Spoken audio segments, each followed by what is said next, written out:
Right.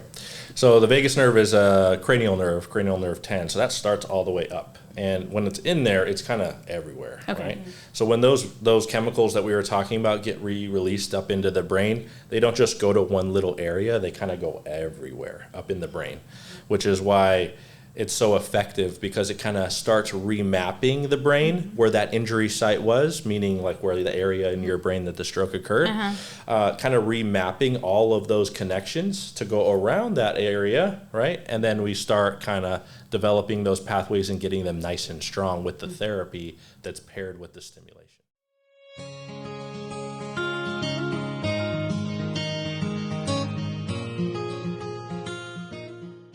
Opinions shared by the guests of the show are their own and do not necessarily represent the views of the host, Bind, or the Brain Injury Network. This podcast is for informational purposes only and is not a substitute for professional medical advice, diagnosis, or treatment. Always seek the advice of a healthcare provider with any questions you may have regarding a medical condition. Thank you.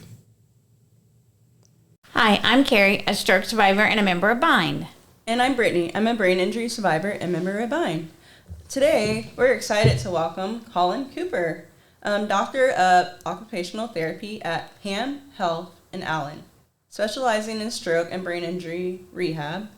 With over 10 years' experience, he also is certified in Parkinson's care and currently pursuing a fellowship in hand therapy. Collin, thank you so much for joining us. Thank you for having me. I'm excited to be here. Cool. We're excited too. Opinions shared by the guests of the show are their own and do not necessarily represent the views of the host, Bind, or the Brain Injury Network. This podcast is for informational purposes only and is not a substitute for professional medical advice, diagnosis, or treatment. Always seek the advice of a healthcare provider with any questions you may have regarding a medical condition. Thank you. So first question, what got you interested in the brain injury community and occupational therapy? Well, in school, neuroscience is a big part of our education, and that's kind of where my brain injury interest began. It was one of my favorite classes, neuroscience, neuroanatomy, just learning about how complex and how unknown the brain is, and how injuries related to the brain can impact people in so many different ways. It was just very, very fascinating. That's cool. I know a lot of people kind of are that way about the brain. I mean, we learn so much now. It's more than we should know as a brain injury survivor. But so what got you decided in the occupational therapy route? Sure. Well, I actually had an injury. It's about 9 years ago now, where I dislocated my left elbow and broke the bones in my arm and totally lost function. So basically, I spent a year relearning how to use my arm and hand. And that was with an occupational therapist. And it changed my life, changed my outlook on life. And so as soon as I was cleared medically to go back to normal living, I applied to OT school and got in, and here we are. Oh, that's very cool. Yeah. Okay. So I'm going to go off script like I told you I would. So what is specific, like you're doing a fellowship for hand therapy? What, I mean, I'm interested because my hand doesn't work. Right. So there is a specialty certification within occupational therapy. Physical therapists can also obtain that certification, and it's essentially certified hand therapist. So what a certified hand therapist is a specialist from the shoulder down to the fingers, and they basically specialize in almost every condition known, whether that's fracture or a neurological condition, muscle weakness, that sort of thing. Post-surgical, basically anything and everything related to the arm and hand. It's just a specialty where you can design splints or do specialty wound care, stitches, stuff like that after surgery. And so for me, that's kind of what actually got me into being an OT, because I was with a hand therapist relearning how to use my arm. So I feel like it's just kind of my natural progression to continue pursuing that. But I love what I do at PAM. working with our neurological stroke brain injury population. So my kind of idea is to bridge the gap between the two, because oftentimes, when you're going through therapy after those sort of things, there isn't a whole kind of holistic approach to the recovery, right? They kind of just focus on one thing, right? So by having this extra knowledge related to the function of the arm and hand, I'm hoping I can kind of bridge that gap between our neuro and stroke population, and with the information that I have or education for the hand, how I can make things a lot better for my patients. That's pretty cool. I like it. Alrighty, so I know when you work with it, it comes up as you work with the vagus nerve. So there's vagus nerve stimulation and Vivistim. So how does that work? Sure. So Vivistim is a therapy supplement, if you will, part of a company called Microtransponder. Actually got their start here in Dallas. And it's basically designed to put a little generator in the left chest, right under the clavicle or the collarbone. And there's a lead that attaches to the vagus nerve up in the neck. And so what the patient does then is do some therapy with me after that process has been started. And we stimulate the vagus nerve to help regain function in the arm and the hand after a stroke. Okay, so, and I did have, I think her name was Julie from Vivistim on a couple of episodes back. Sure. So we learned a little bit about Vivistim, and I think that's how we got you. Yeah. So we're excited to have someone that actually works with the patients doing it. I mean, not that we didn't like Julie, don't get it wrong. But something that came up, like we ask our other members to help us come up with questions that I don't think we asked this of Julie is, so when you have a stroke or whatever, traumatic brain injury, is the vagus nerve actually damaged, or that's just it just actually helps all those other little things in Correct. For your fine motor function skills, but it's not actually that is damaged. No. I mean, obviously there's always a possibility that it could be impacted in some way, but for the most part it is not involved with a stroke. So you basically have two parts, right? So you have one that goes down.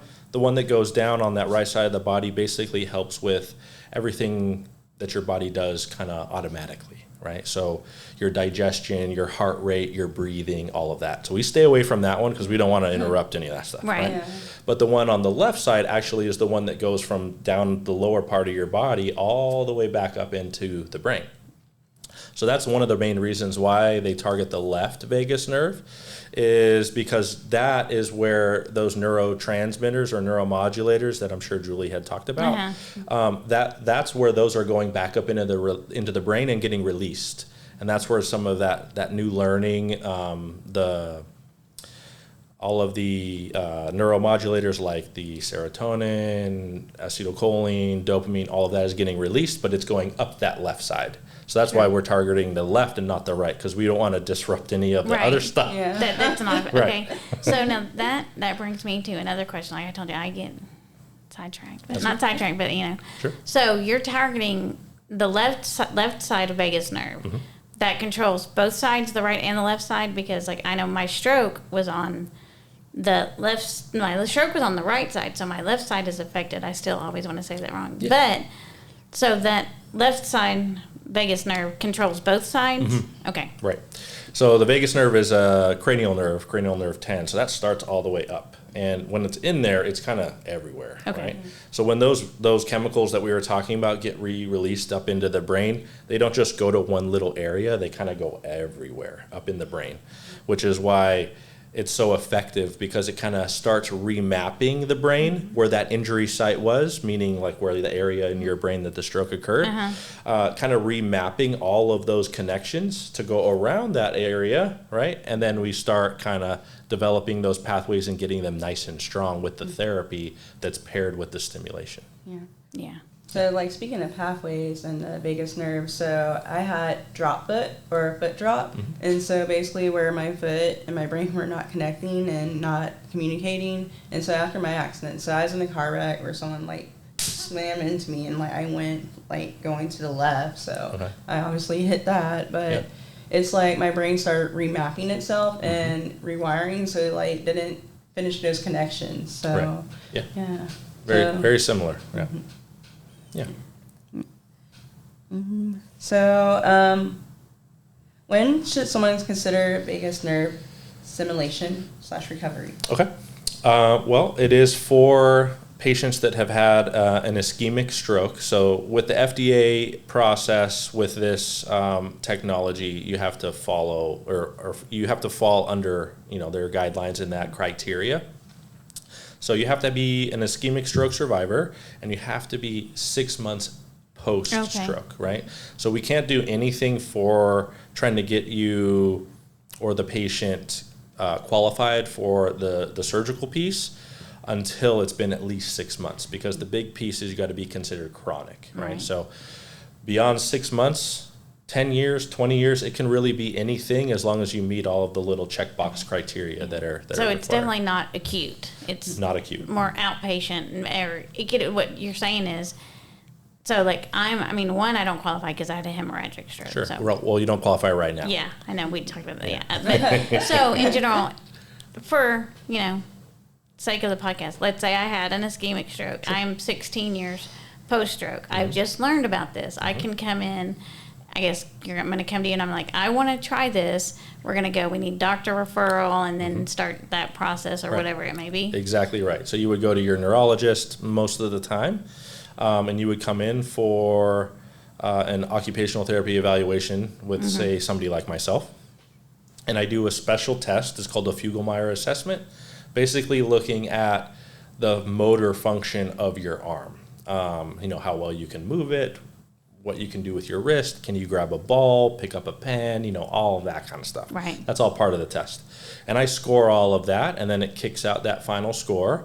And the hope is that you are around like 20 out of 66, give or take a couple. And then we get that secondary process started, which would be then I send all of your paperwork to Vivistim. They get you set up with a surgical consultation with one of the surgeons, and they make sure you're safe to actually have the surgery. And then it goes to insurance. And then that process can take a couple weeks to a couple months. And then the hope is that it goes through, and then you come back and see me, and we do the protocol, which is 6 weeks, 3 times a week, 90-minute sessions each. Okay. So it's very intense, but a lot of fun. Yeah. Right, sure. Therapy, a lot of fun. Yeah. Always and ever. I make it fun. I know, I'm just kidding. So, kind of not related to Vivistim, but still vagus nerve. Everyone's, big into supplements these days. Are there supplements that you could take specifically if you don't qualify yet for this stimulation that would be beneficial to take, or? Well, there's always going to be some vitamins and supplements that are going to help the body. But in the grand scheme of things, the improvements that I think you're kind of looking for aren't going to be that great, but it's definitely going to help with just overall health and function, right? Okay, but nothing specifically targeting that No, area. so like magnesium, vitamin B, like B12, B complex, zinc, those sorts of minerals, vitamins, supplements are really good for the neuromodulator function, for your just general nerve health. But it's not going to help improve overall function if that's what you're looking for. Yeah. But all of those things that I mentioned, you just obviously want to make sure you clear it with your doctor just to be on the safe side, right? I think that question may have come more when people were thinking that the vagus nerve is what actually gets damaged. But Yeah. okay. So what setting is the vagus nerve stimulator used in, and how does it work? Sure. Primarily, we use the Vivistim vagus nerve stimulation in outpatient. There have been a few cases where it's done inpatient, right? So maybe a patient had a stroke a couple years ago, and they got the nerve stimulator put in, and then something else happened, and then they got put back into the hospital kind of thing. So then as long as that therapist at that facility has been trained on how to use it, it can definitely be used in an inpatient kind of setting. But I would say most of the time, it's going to be in an outpatient kind of situation where patients are coming in, do the few days a week, and then back to wherever they're living. Yeah. But they also, it works at home for themselves as well. It's not just Correct. and for the outpatient therapy. Correct. So the main deliverance of stimulation is going to be in the therapy setting, because myself or another therapist that is using this technology has the ability to deliver a stimulus every few seconds. We also train the patients to be able to do this at home. They get a little device, it's a little magnet that they can swipe over the left chest and turn it on, and it can run for 30 minutes. And so you can turn it on about 8 times a day, so a total of 4 hours. So that way when you're doing stuff at a house, or if they're in here like at the clubhouse, they can turn it on and do things around here or at the house, whatever it might be, getting dressed, laundry, brushing their teeth, that sort of thing. So the therapy doesn't just happen in the session. I can just give more during that time, right? You can bypass the resting period. Exactly. Okay. So again, you have to be 6 months post Correct. stroke. Yes, have to be 6 months. At least that's what it is right now. There's a ton of research going on with them to look at how it affects people with, like walking, leg function, and then they're also exploring other versions of strokes, like a hemorrhagic stroke. Right. Yeah. So that's what I was saying about too. So right now it strictly focuses on the arm and the hand. Mm-hmm. So it's not yet ready to help with foot drop, or because I'm like Brittany, I kind of have foot drop, but more my foot rolls. The rolls. So I can't put it down flat without the AFO. So. Right. Yeah, all of that research is kind of under wraps, I guess. Right, but that vagus nerve still affects all those things? Everything, right? Because the brain controls everything. Right. So even though we focus mostly on the arm, that's because that's what the labeling for the FDA-approved protocol is for. That doesn't mean that the rest of the body is not getting affected. Right. Right. We're just not focusing on that It's yet. not, yeah, exactly. And that research hasn't been published yet, so we don't have that support to say, yes, it can affect the leg. Right. Yeah. Okay, I'm going to take a quick little break and just remind our listeners, while you're listening, to go ahead and click that like button, that follow button, that subscribe button, whatever button you see that has a thumbs up, go ahead and click that button. And then, so, do you know, kind of where they are in the research process of when they might be able to branch out to other, hemorrhagic stroke, or even are they looking at, I guess, just not even stroke? Because it sounds like right now it's strictly ischemic stroke. So is the goal not just maybe hemorrhagic stroke, but also traumatic brain injury, brain tumor, brain cancer? I mean, is the goal to hit all those areas? Or? Right. I can't say for sure, just because You're on the therapy side. Yes, right. But I'm going to go with yes, because just working closely with this company and the people that work there, their main objective is to help as many people as they can. So, yes, right now it's geared just towards ischemic stroke survivors, right, and the arm function and the hand function, but they are trying to branch it out, right, and trying to get it so that other patients can take advantage of this technology as much as possible. Yeah. Okay, and one other thing I was just thinking about too, because we do have some therapists that listen, that know us, so they listen. What, as a therapist, if you're in the day neuro program somewhere, or you're an outpatient program somewhere, what do you as a therapist need to do to become Vivistim certified therapist? Sure. There's a little training program that Vivistim will put you through if your clinic or hospital system, wherever you're working, wants to get involved with this. Julie would be a great person to get in touch with, Julie Graham. She is their therapy development specialist, and so she would be the one to get that new therapist onboarded, to get trained, teach them how to use all of the software and the technology and all that good stuff. Yeah. Okay, cool. So what are some smaller steps to gain momentum to reach larger goals, whether you use Vivistim or not? Sure.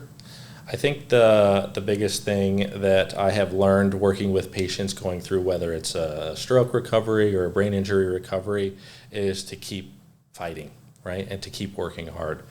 I think that sometimes during recovery it is very difficult, sometimes dark, right, and it's tough to see the light at the end of the tunnel when you're in that and you feel like you're alone and that sort of thing. And so my biggest piece of advice, small steps, all of that good stuff would be to continue to work as hard as possible, whether that's with family, friends, therapists, a place like this. You keep continuing to work hard, because I feel like a big common misconception is you only have a certain amount of time to get better, which in my experience is not true, right? Ours too. We Definitely agree. not. So the biggest thing is you just take it day by day and you keep trying and you don't give up, because you got a life to live, right? It's just a different life now, but you still got lots to live for. Absolutely. Yeah. So, okay, we've talked a lot about Vivistim, and I just Sure. realized we really haven't talked much about your organization, PAM. So tell us a little bit about PAM. You said it's, I don't even remember what it stands for now. So medical, I know, is the last PAM. word, I think. Post-acute medical. Okay. We were rebranded to PAM Health a few years ago. So basically, there are, I want to say, 70 to 80 hospitals around the country. Started out on the East Coast. There are lots in Texas, and we've kind of branched all the way out west to around Las Vegas. And the main deal is, like I said earlier, was a stroke, traumatic brain injury, and neurological rehabilitation. Here in Allen, where I work, we have a 40-bed inpatient hospital, and then I'm in the outpatient department. So we try to do as much as we can for our patients, which is why we also have the outpatient department. So they do their time inpatient, then they come and hang out with me for however long we need to get them back on their feet and moving and grooving the way that they need to. Yeah. Okay, and so that I think I've heard of PAM, but not very much. Like, we know a lot about PATE and Sure. CNS. I mean, but so y'all are similar to that. Very similar. So like someone goes to whatever hospital they go to, and they've done maybe they're not done with inpatient, they need more, and they're wanting somewhere to go. Yes. You're just another option for them. Right. Okay. Right. Trying to wonder why we don't hear more about you guys. Yeah. The outpatient department is kind of new. We're trying to get that word out a little bit more, because we're basically known for the inpatient side, because we also have a smaller facility in Richardson that does inpatient as well. But the outpatient department has been there for, I don't know, 7 years probably. It's just one of those where most of the time patients come for inpatient, but the outpatient, we are thriving, and like I said, we are stroke, neurological, and traumatic brain injury certified for all of our programming there. That's great. And like I said, we deliver everything. We can do orthopedic conditions, hip replacements, knee replacements, all of that stuff too. Kind of a one-stop shop. Everything under the sun is basically what we can do at PAM. Yeah, up in Allen. It's great. That's awesome. Well, we'll need to come visit y'all and Yeah. learn more about you. Yeah, come on in.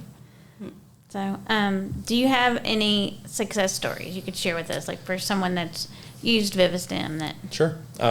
we can change all the names to protect those? No, I'm just Right, kidding. right. So for us at PAM in Allen, we've only had one patient so far go through that whole program.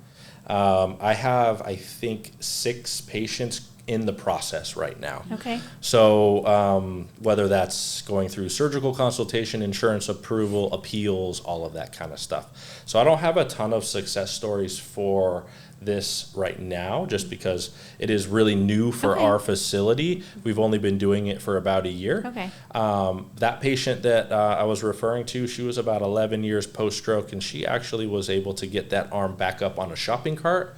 Still have a long way to go for her, but that shoulder motion started to improve with our time together. So she was able to lift it up high enough to get it on a shopping cart and be able to kind of push that shopping cart around, which was a big deal for her, during her recovery, especially being so far out from having the stroke. Yeah. That's awesome. And I like to hear those stories where it's that far post, because like I said, I'm 16 post. And Yeah. Vivistim has some really cool success stories.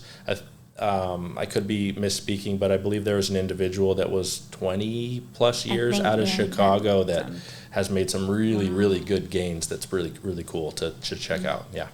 Awesome. Yeah. Well, is there any last little piece of advice? I know you kind of said it already, but that you'd like to share with our listeners. We know, don't give up.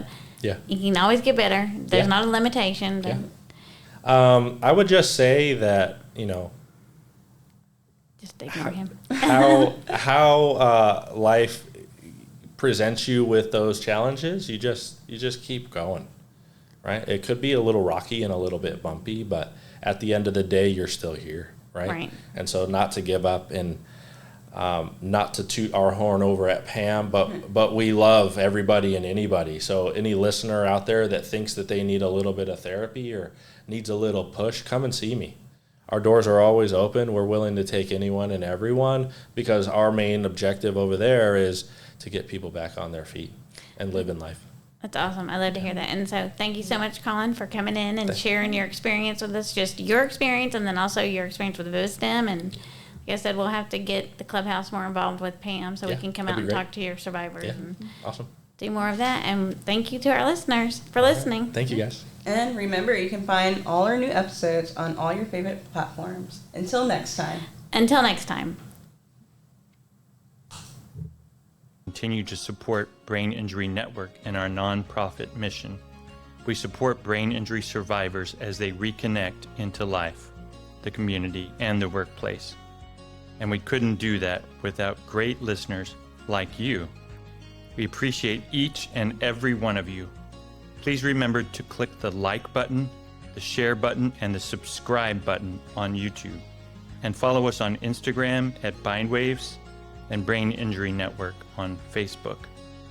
You can email us at bindwaves@thebind.org or go to our website, bindwaves.org, or call us at 972-769-2463.